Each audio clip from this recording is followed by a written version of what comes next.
It's Saturday afternoon. It's been raining like crazy.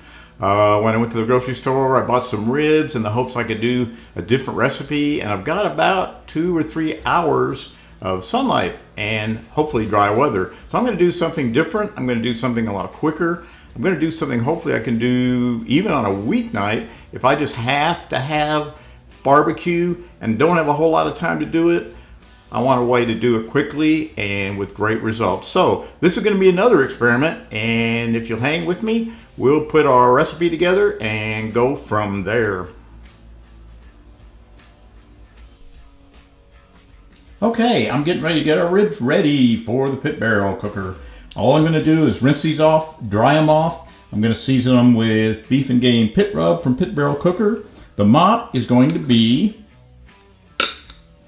4 tablespoons ketchup without high fructose corn syrup, half cup distilled white vinegar, half cup distilled water. I'm going to get them all together, heat them up in a saucepan and reduce them, and that'll become our mop. So let's get busy.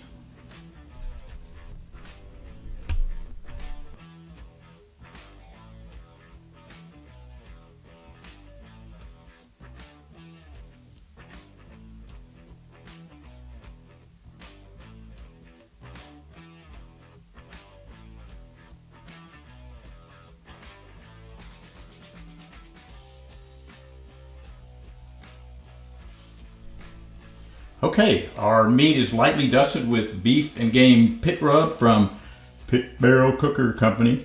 And I'm ready to let this sit and get the grill finished firing up and throw it on there. I'm going to use the grill part of the Pit Barrel Cooker. I'm not going to hang the meat this time. So I've got my fingers crossed, but I'm pretty confident this is going to come out good. I'm going to go ahead and baste these for the second time. You might observe that I do have a hook in them, but I don't have a hook in them because I'm hanging them. I have a hook in them because it'll make them easier to handle and pick up, baste, and so forth. So you can watch while I baste them.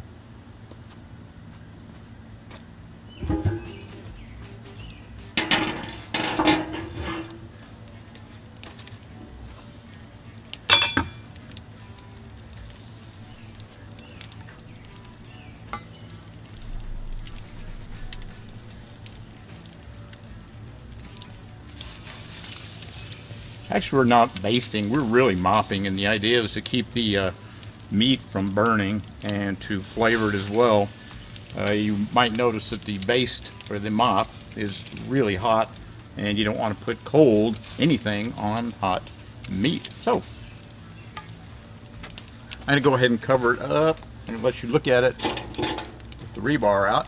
It's looking pretty good for 30 minutes into it. So I'll be right back at you.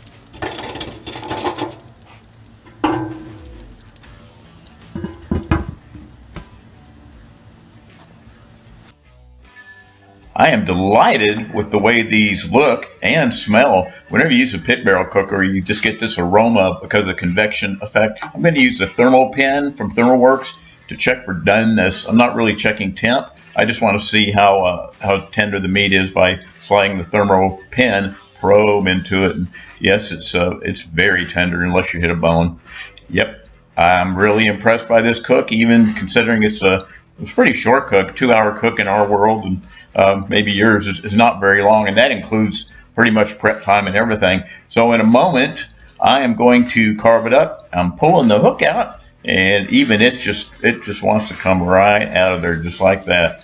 These really are legit. I've never made dry rub ribs before, and I just can't wait to taste them. So we're going to cut into it with our old hickory and see what we got.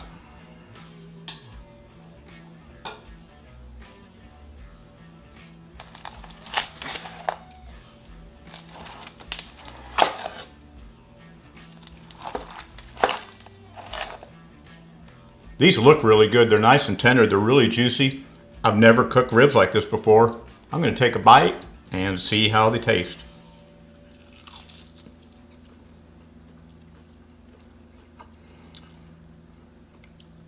Fantastic. This texture of ribs is the fast and hot as opposed to low and slow. We give you a whole different element of ribs. It's not like when we cook them on the big pit and they want to fall off the bone.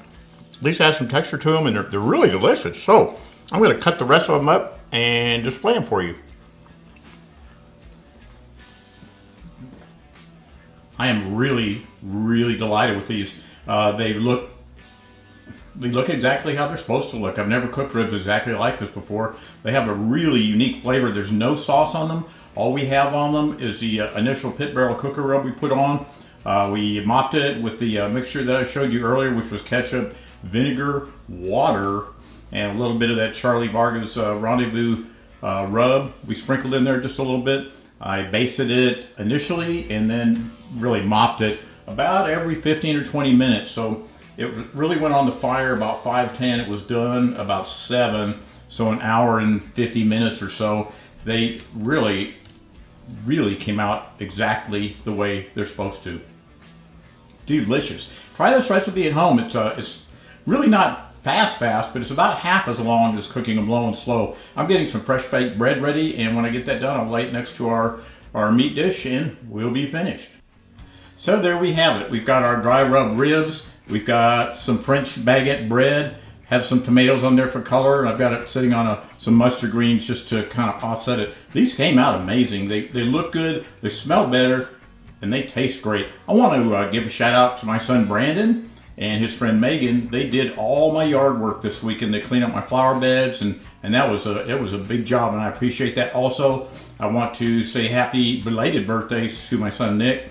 His birthday was yesterday, June 2nd, so I appreciate you watching. Thank you so much. SteenSmokeHouse signing out.